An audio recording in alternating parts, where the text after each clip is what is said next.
Atensyon sa mga misis dyan na problemado sa mga mister na parang hindi tinatabla ng parinig tungkol sa Valentine's flowers.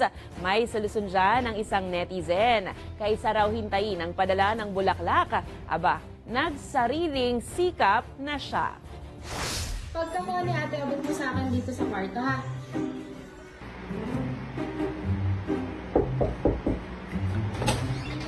Oh, thank you! Thank you, Daddy! Ang big mo naman! Thank you!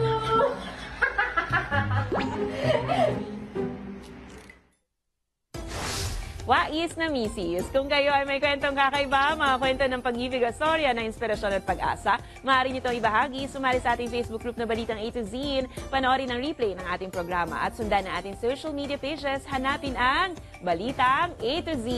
Ang ating pabaong quote of the night ay mula sa manunulat na si Anton Martin. Ayon kay Martin, ang kasaganahan ay nagsisimula sa pasasalamat.